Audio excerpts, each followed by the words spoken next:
संत शिरोमणि आचार्य गुरुवर श्री विद्यासागर जी महाराज की जय। और हम योग प्रणेता पूज्य गुरुवर श्री प्रणम्य सागर जी महाराज की जय। ओम अरहम नमः। स्वाध्याय प्रेमी बंधुओं, श्री तत्वार्थ सूत्र ग्रंथराज जी के छठे अध्याय की कक्षा में आप सभी का स्वागत है। चलते हैं सर्वज्ञ देव द्वारा बताए मनोविज्ञान की कक्षा की ओर और समझते हैं जीव और पुद्गल के मिलने से होने वाले कर्मों के आश्रव को। मोक्षमार्गस्य नेतारं भेत्तारं कर्मभूरतां ज्ञातारं विश्वतत्त्वानां वन्दे तद्गुणलब्धये। देवादिदेव आदिम तीर्थंकर श्री ऋषभनाथ भगवान की, वर्तमान शासन नायक श्री वर्धमान महावीर भगवान की, परम पूज्य आचार्य गुरुवर श्री विद्यासागर जी महाराज की। पंचम काल हो, है ना, है ही है ना। हीन सेनन है, वो भी है ही है। बुद्धि कम है, वो भी है। और इन सब के होते हुए भी एक चीज़ तो हम अच्छे ढंग से कर ही सकते हैं, तो वो क्या है? श्रुत भक्ति, जिन भक्ति, गुरु भक्ति। भक्ति करने में हमारा क्या बिगड़ता है? तो भक्ति भी हमारे लिए तीर्थंकर प्रकृति जैसे शुभ कर्म का बंद करती है। इसलिए आचार्य कहते हैं अरिहंत भगवान की भक्ति करो, अरिहंत भगवान में मन लगाओ। अरिहंत नमोकारम भावेण जोदु कुड़दि शुद्धमयी सो सब दुख मोक्षम पावई अचरेण कालेण।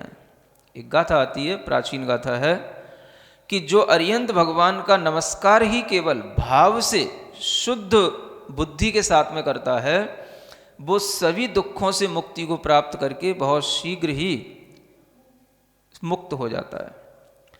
तो यह आचार्यों ने मतलब गाथा में भी इस तरीके से साधुओं के लिए भी लिख रखा है कि तुम्हें कुछ नहीं करना आता है तो भगवान की भक्ति तो कर ही सकते हो।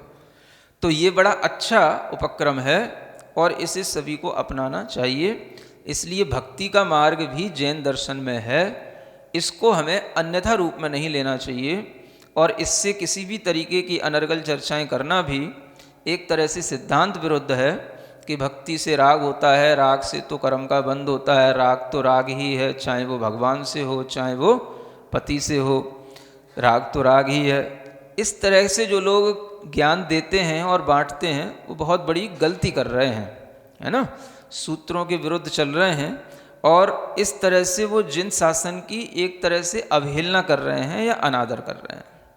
ये इन सूत्रों से हमें स्पष्ट होता है। इसलिए हमें इन सूत्रों पर ध्यान रखते हुए सिद्धांततः जो चीज़ें हैं उन्हीं को समझना चाहिए। तो अरिहंत भगवान की भक्ति करने को कहा। दूसरा कहा आचार्य भक्ति। कौन सी भक्ति?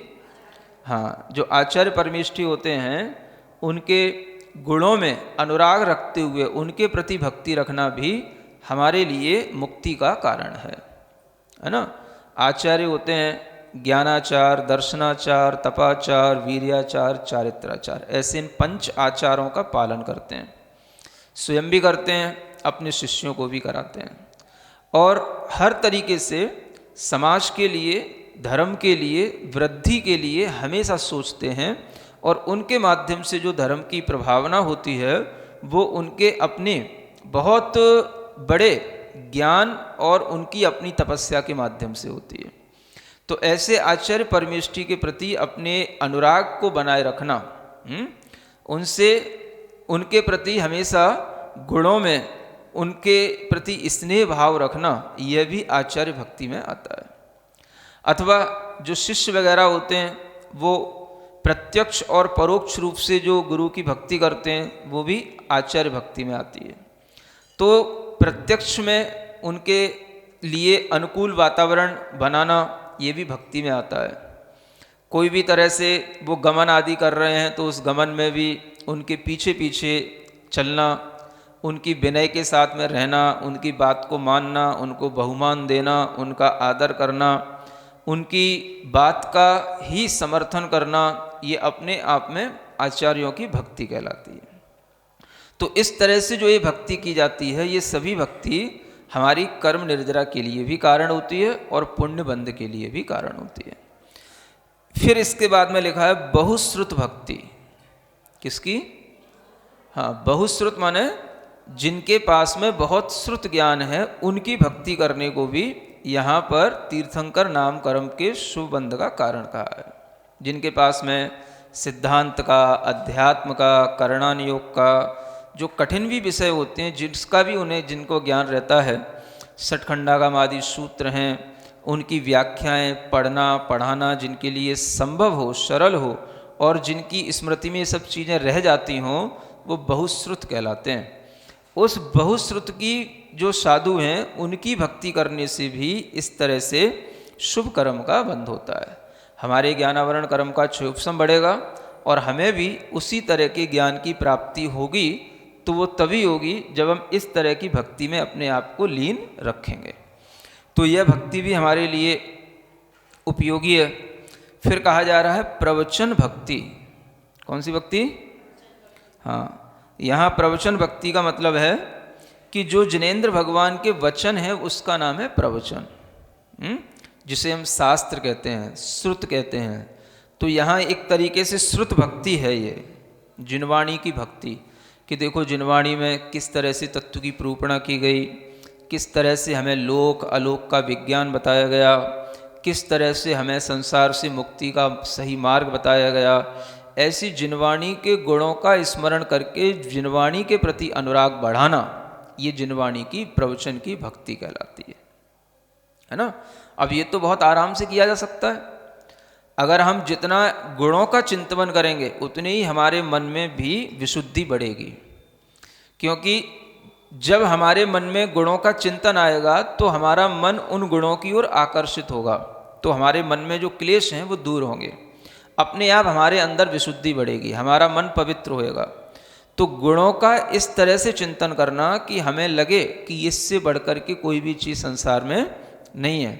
हमारे लिए आज ये चीज़ बड़ी सुलभता से मिली है, इसलिए हमें इनका अनादर नहीं करना है, आदर करना है। क्योंकि जो चीज़ सुलभता से मिली होती है उसका बहुमान कम होता है ना।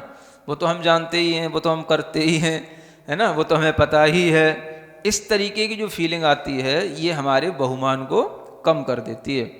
तो अपने अंदर ऐसी भावना ला करके, अरे ये बहुत दुर्लभ है, इसके बारे में चिंतन करना कि देखो इतना तत्व ज्ञान हमें जिनवाणी से आज मिलता है, ये हमें ही मिल रहा है, और किसी को दुनिया में मिलने का सौभाग्य नहीं है। भले ही सबके पास बुद्धि है, मन है, लेकिन सबको नहीं मिलता। इस तरह के विचार से कि देखो तत्व ज्ञान में सारे के सारे मोक्ष तक का तत्व हमें जीव के माध्यम से बताया गया, इतना हमारी आत्मा के कल्याण का ये रास्ता बताया गया, ये सब अपने मन में चिंतन ला करके जो हम जिनवाणी के प्रति भक्ति बढ़ाएंगे, ये भक्ति हमारे हृदय को क्या करेगी? पवित्र करेगी, है ना। इसीलिए ये भक्ति की जाती है। क्या समझ में आ रहा है? वो लाइनें पढ़ते हो ना, गीला हुआ मेरा तन तो बहुत 100 बार पानी से, नहीं भींगा हृदय मेरा कभी भी जैन वाणी से, है ना। हमें वो भक्ति सिखला दो जो मन के मैल धो डाले, रहे बस ध्यान जिनवर का गमों को स्याह कर देना, मेरे भगवान मुझे एक बार तू आगाह कर देना। तो ये भक्ति में इस तरीके की भावना आ जाती है और आनी चाहिए, है ना। तो अपना मन भींगना चाहिए। हुआ गीला मेरा तन तो कई 100 बार पानी से, शरीर तो गीला होता रहता है लेकिन मन नहीं भींगता। तो मन किससे भींगेगा? जैन वाणी से। जिनेंद्र भगवान की वाणी को बार बार स्मरण में लाना, उसका बहुमान करना, उसके गुणों को उत्कर्ष रूप से देखना, यह गुणानुराग ही प्रवचन भक्ति कहलाता है। फिर कहते हैं ये तो हो गई इतनी भक्तियाँ। कितनी हो गई? 4 भक्तियाँ हो गई ये विशेष। ये 4 भक्तियाँ ही हमारे लिए विशेष हैं और इन विशेष भक्ति में ही सभी कुछ आ जाता है ना। क्योंकि इसमें सभी आ गया। अगर आपने अरिहंत भगवान की भक्ति कर ली है तो सिद्ध की भी भक्ति हो ही जाती है ना। आचार्यों की भक्ति कर ली है, उपाध्याय की भक्ति भी बहुश्रुत में हो ही जाती है, साधु की भक्ति भी उसी में आई जाती है, प्रवचन भक्ति हो ही गई, है ना, जिनवाणी की भक्ति हो ही गई। और जो आप साधु समाधि या वैयावृत्ति कर रहे हैं, ये भी एक साधु भक्ति ही है, क्योंकि उसके बिना तो आप कभी साधु समाधि में या वैयावृत्ति की भावना में लग ही नहीं सकते हैं। तो ये विशेष रूप से साधु भक्ति की भावना हो गई। तो सभी तरह की भावनाएं पंच परमेष्टि से जुड़ी हुई इसमें आ जाती हैं। फिर एक भावना बताई जा रही है, आवश्यका परिहाणिर। क्या नाम है? आवश्यकों में परिहानि नहीं करना, यानी जो आवश्यक होते हैं, विशेष रूप से जो नियम ले लेते हैं व्रतों के, उनके लिए, है ना, समता, प्रतिक्रमण, वंदना इत्यादि, ये 6 आवश्यक तो साधु के होते हैं। और श्रावक के लिए भी जो 12 व्रत ले लेते हैं या कोई अपने नियम ले लेते हैं या 60 आवश्यकों के पालन करने में जो श्रावक तत्पर रहते हैं, उन्हें यथा समय पर करना, उन आवश्यकों में समय की ढील नहीं देना, ये जो है आवश्यकों में परिहानि नहीं करना ही ये बताता है कि हमारे लिए अपना मन हमारी रत्नत्रय की आराधना में लगता है और हर समय पर हम उसी में लीन रहते हैं। क्योंकि जो भी आवश्यक होते हैं वो हमारी आत्मशुद्धि के लिए ही होते हैं, है ना। 6 आवश्यकों में साधु के साथ में समता, जो सभी जानते ही हैं, मतलब हर समय पर लाभ में, अलाभ में, योग में, वियोग में, रोग में, निरोग में समभाव रखना, संध्या समय पर देव वंदना आदि क्रिया करना, ये भी समता में ही आ जाता है ना। जो चतुर्विंशति तीर्थंकरों का स्तवन, ये स्तुति कहलाती है, ये स्तव नाम का आवश्यक कहलाता है। और वंदना में एक तीर्थंकर भगवान की विशेष रूप से स्तुति करना, ये वंदना कहलाती है ना। इसके अलावा प्रत्याख्यान, प्रतिक्रमण, जो आगामी दोष हैं उनका निराकरण करना, ये प्रत्याख्यान है। और जो पिछले दोष लग गए हैं उनको तत्काल अपने हा दुट्टकयम, हा दुट्ठ चिंतियम, हा भासियम, हे भगवान मैंने बहुत बुरा सोच लिया, बुरा कर लिया, बुरा कह दिया, इस तरह से जो अपनी आत्मनिंदा की जाती है, ये उसी समय पर दोषों का प्रक्षालन कर देती है। तो ये प्रतिक्रमण होता है जो पूर्व में किए गए पापों के प्रक्षालन के लिए होता है, समझ में आ रहा है। और फिर एक कायोत्सर्ग है जो समय समय पर किया जाता है, वंदना आदि क्रियाओं में भी किया जाता है, अपनी शरीर संबंधी क्रियाओं को करने के उपरांत भी कायोत्सर्ग आदि करके उन दोषों का निवारण किया जाता है। तो इस तरह से ये 6 आवश्यकों को यथा समय पर करते रहना, ये आवश्यकों की अपरिहानि कहलाती है। फिर कहते हैं मार्ग प्रभावना। जो मार्ग है, कौन सा मार्ग? रत्नत्रय का मार्ग है, जिनेंद्र भगवान के द्वारा बताया हुआ सम्यक दर्शन ज्ञान चारित्र रूप जो मार्ग है, इस मार्ग की प्रभावना होना। प्रभावना का मतलब होता है कि इस मार्ग के प्रति दूसरे लोगों में जो अज्ञान पड़ा हुआ है, उस अज्ञान को दूर करने का नाम ही प्रभावना है ना। किसी भी तरीके से वो जो सामने वाले के अंदर अज्ञान पड़ा हुआ है ना, जैन धर्म को लेकर के, जैनिज्म के सिद्धांतों को लेकर के, जैनिज्म में जो मुनियों की या साधुओं की चर्या है उसको लेकर के, तरह तरह की जो अज्ञानताएं लोगों में पड़ी हैं और उसके कारण से वो जो कुतर्क करते हैं उसको दूर करना, उसका सही समाधान करना, लोगों के लिए सम्यक ज्ञान उनके दिमाग तक पहुंचाना, ये वस्तुतः प्रभावना कहलाती है। तो ये प्रभावना कई कारणों से होती है। ज्ञान के माध्यम से भी प्रभावना होती है। सबसे बड़ा कारण ज्ञान का बताया कि आप ज्ञान के माध्यम से दूसरों के अज्ञान को दूर करें, है ना, ये प्रभावना का कारण है।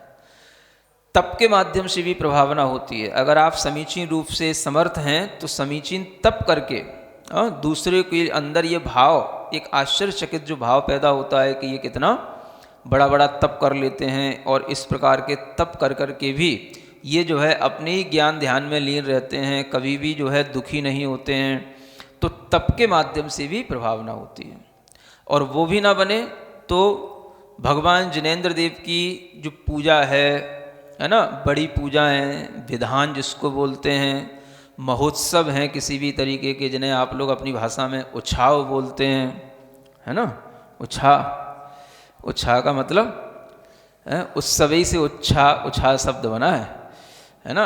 उत्सव जो होता है उसी को उत्साह बोला जाता है।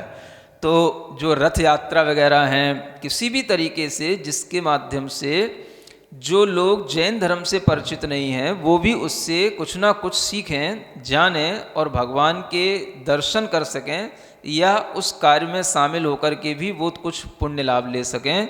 इस तरह के कार्य करने से जो धर्म प्रभावना होती है उसी को मार्ग प्रभावना कहा जाता है ना। क्योंकि मार्ग क्या है? तो यही है, सम्यक दर्शन ज्ञान चारित्राणी, वही मोक्ष मार्ग है। तो यही सम्यक दर्शन की प्रभावना करो, या सम्यक ज्ञान की करो, या सम्यक चारित्र की करो। तीनों की अलग अलग करोगे तो बाह्य प्रभावना कहलाएगी, वो भी मार्ग प्रभावना है, और ये व्यवहार रूप से प्रभावना हो जाती है। और जो इन तीनों की एकाग्रता के साथ में आत्म ध्यान करता है उसके लिए वो निश्चय रूप प्रभावना भी होती है, जिसे आत्म प्रभावना कहा जाता है। इसके आगे एक अंतिम और चीज बताई जा रही है, प्रवचन वत्सलत्वम, है ना। ये अंतिम भावना है तीर्थंकर प्रकृति के लिए। यहाँ पर प्रवचन का मतलब है जो भगवान के प्रवचन हैं उनको भी जो धारण करता है उसको भी प्रवचन कहा जाता है। क्या कहा?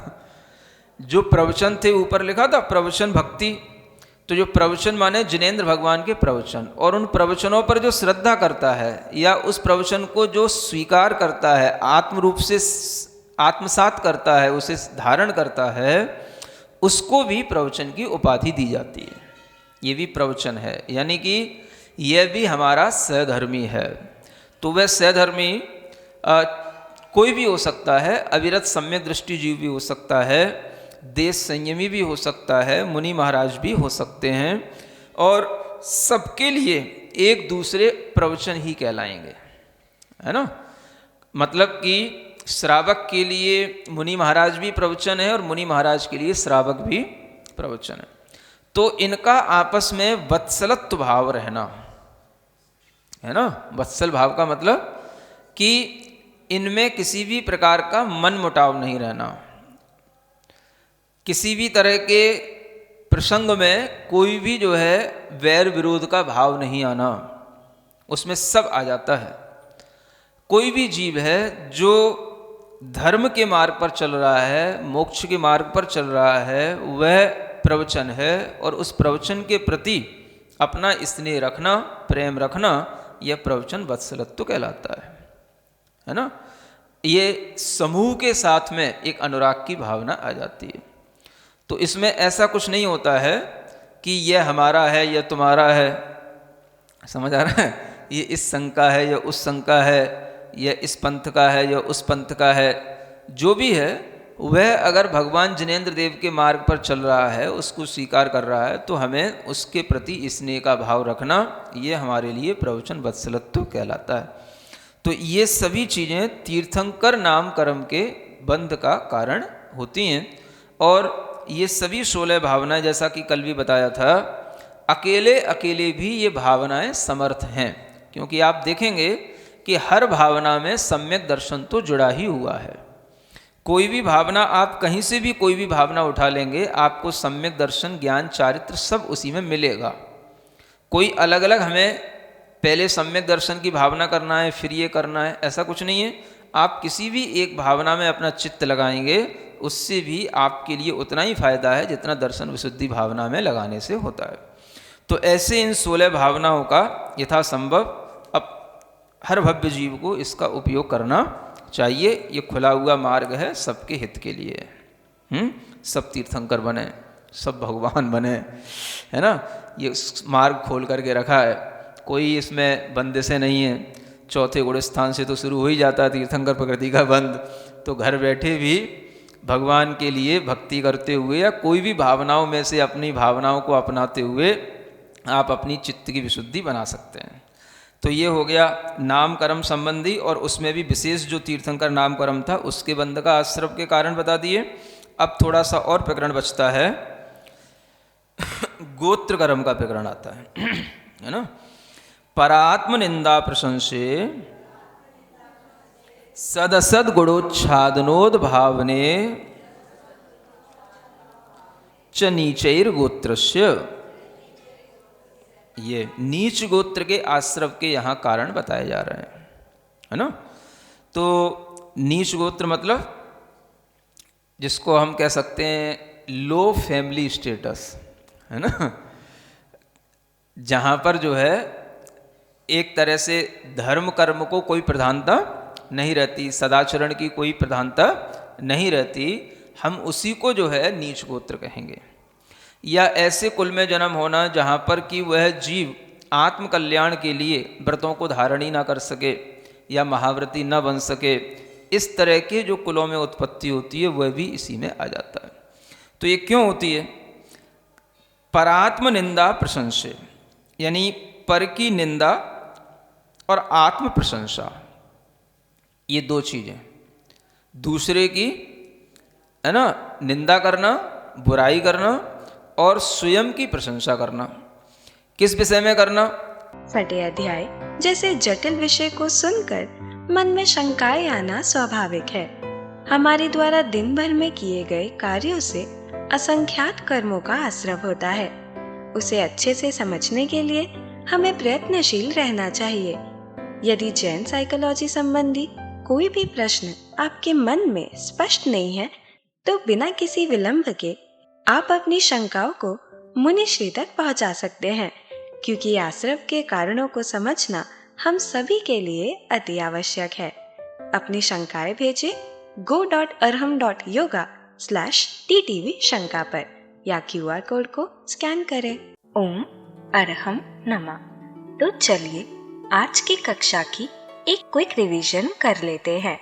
हमने जाना ये जिनेंद्र भगवान के वचन ही प्रवचन है। यही जिनवाणी शास्त्र और श्रुत है। जिनवाणी के गुणों का स्मरण करना, चिंतन करना, जिनवाणी का बहुमान करना और इसके प्रति अनुराग बढ़ाना ही प्रवचन भक्ति है। इससे हमारे मन के क्लेश दूर होते हैं, विशुद्धि बढ़ती है और मन पवित्र होता है। इन भक्तियों से हम पंच परमेष्टि से जुड़ जाते हैं। अरहत भक्ति में अरिहंत और सिद्ध से, आचार्य भक्ति में आचार्य से, बहुश्रुत भक्ति में उपाध्याय और साधु से और प्रवचन भक्ति में जिनवाणी से। साधु समाधि और वैयावृत्ति की भावना भी साधु भक्ति ही है। आवश्यका परिहाणी भावना में साधु और श्रावक लिए हुए व्रत, नियम, संयम या आवश्यकों का पालन यथा समय करते हैं। उनमें ढील नहीं देते, उनमें परिहानि नहीं करते। आवश्यक हमारी आत्मशुद्धि के लिए होते हैं। उनकी परिहानि नहीं करने से हमारा मन रत्नत्रय की आराधना में लीन रहता है। हमने साधु के 6 आवश्यक को भी जाना। समता यानी लाभ अलाभ, योग वियोग, रोग निरोग आदि में समभाव रखना और संध्या समय पर देव वंदना आदि करना। स्तव में 24 तीर्थंकरों का स्तवन करना। वंदना में एक तीर्थंकर की विशेष रूप से स्तुति करना। प्रत्याख्यान में आगामी दोषों का निराकरण करना। प्रतिक्रमण में पूर्व में किए गए पापों का आत्मनिंदा से प्रक्षालन करना और समय समय पर वंदना आदि क्रियाओं के उपरांत कायोत्सर्ग करके उन दोषों का निवारण करना। हमने जाना कि जिनेंद्र भगवान प्रणीत सम्यक दर्शन, ज्ञान, चारित्र ही मोक्ष मार्ग है। मोक्ष मार्ग जैन धर्म, जैन सिद्धांत और साधुचर्या के प्रति लोगों के अज्ञान को दूर करना ही मार्ग प्रभावना है। रत्नत्रय की अलग अलग प्रभावना करना बाह्य प्रभावना है और तीनों की एकाग्रता के साथ आत्म ध्यान करना आत्म प्रभावना है। प्रभावना का सबसे बड़ा कारण अपने ज्ञान से दूसरों के अज्ञान को दूर करना है। समीचीन तप से आश्चर्यचकित करने वाले भाव पैदा करके भी प्रभावना होती है। उत्साह से जिनेंद्र देव की बड़ी पूजाएं, विधान, रथ यात्रा आदि करने से अजैनों में भी प्रभावना होती है। अंतिम प्रवचन वात्सल्य भावना में जो भी भगवान के प्रवचन को धारण करता है, श्रद्धा से स्वीकार करता है, आत्मसात करता है, उसे भी प्रवचन की उपाधि दी है। धर्म के मोक्ष के मार्ग पर चलने वाला प्रवचन है और उस प्रवचन के प्रति स्नेह प्रेम रखना प्रवचन वात्सल्य है। प्रवचन हमारा साधर्मी है, चाहे वह अविरत सम्यक दृष्टि हो, देश संयमी हो या मुनि महाराज। सब एक दूसरे के लिए प्रवचन है। हमने जाना कि हर भावना अकेले भी तीर्थंकर नाम कर्म का बंद कराने में समर्थ है। हर भावना में सम्यक दर्शन, ज्ञान, चारित्र सब मिल जाते हैं। यह बंध चौथे गुण स्थान से शुरू हो जाता है। हमें इन 16 कारण भावनाओं का यथासंभव उपयोग करना चाहिए। हम घर बैठे ही किसी भी भावना को अपनाते हुए चित्त की विशुद्धि बढ़ा सकते हैं। सूत्र 25 में हमने जाना कि पर की निंदा और आत्म प्रशंसा करना नीच गोत्र के आश्रव का कारण है। नीच गोत्र में धर्म, कर्म, सदाचरण की प्रधानता नहीं होती। ऐसे कुल में जीव आत्म कल्याण हेतु व्रत धारण ही नहीं कर सकता। तो चलिए अब हम सभी जिनवाणी स्तुति करेंगे और तत्पश्चात समय होगा आज के सवाल का।